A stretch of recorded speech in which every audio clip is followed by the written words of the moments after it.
Hi, I'm Ali Morse, Water Policy Manager, and I've come here today to Woodland Farm in Sussex to meet Sam Buckland of Sussex Wildlife Trust and one of the landowners, Helena, to hear about the work that the Sussex Flow Initiative have been doing here on the farm. Hi Sam, really nice to meet you. Tell me a bit more about the project. So the Sussex Flow Initiative is a natural flood management project. It's looking to work with and restore natural processes to reduce flood risk. It's a partnership between Sussex Wildlife Trust, the Woodland Trust and the Environment Agency. One of the things that we're trying to do is promote the use of nature-based solutions, both in terms of evidence gathering but also practical delivery of those measures. So what are we standing on here? So this here is what we would call a sediment trap. So it's a depression, so we use the kind of natural topography within the landscape and kind of enhance that, so we're working with nature opposed to against it. It also forms part of a wider network of ponds that are permanent. We've also got a watercourse running through the woodland, and then we've got the main stream at the bottom of the woodland.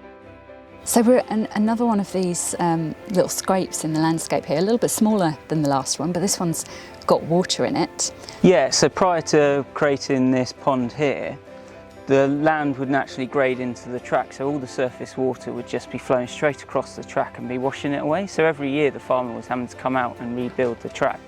So by putting this in here, it's basically increased the resilience of the infrastructure on the farm, but also those downstream communities are benefiting from the water storage that we've created here.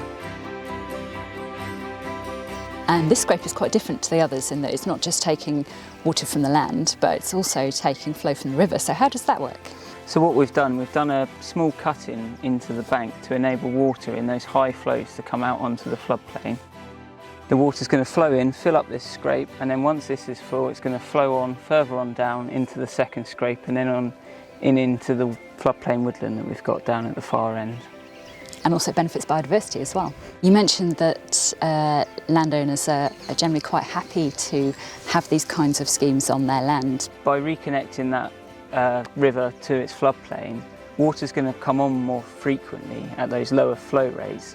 But equally, the important thing for landowners is that once the river levels drop, that water can get back into the river system instead of just sitting on their land for weeks or months and killing off the grass.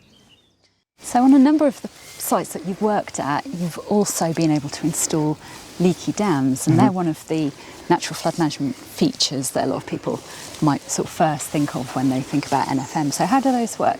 They're going to slow down the amount of water that's flowing through a watercourse or across a piece of land. They're going to hold back that water and let a smaller amount through.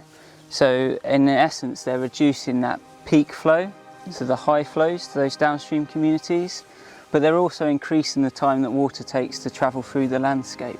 The value with the leaky dams is that cumulative impact. So across the catchment over the 10 years, we've built over 600 leaky dams. Hi Helena, lovely to meet you. So as a landowner and a farmer, what has your perspective on this been? Well, it's been completely delightful working with Sussex Wildlife Trust and Sussex Flow Initiative. It's been completely amazing for my sister and me. If this place can be used as an example of the fairly extensive work that I think has been done to capture water coming down off the steeply sloping arable fields from the ridge and to capture the pollutants and to clean up the water, and then to create some areas in the floodplain where we've also planted new hedgerows, and I know that it's provided habitat for flocks of, I think, house martins, so the bird life is benefiting from it. And I'm very pleased if Sussex Wildlife Trust and Sussex Flow Initiative can actually use this place to show the work they have done and to give other people an example of what can be done. And over the course of these 4 years now, we're beginning to see the benefits.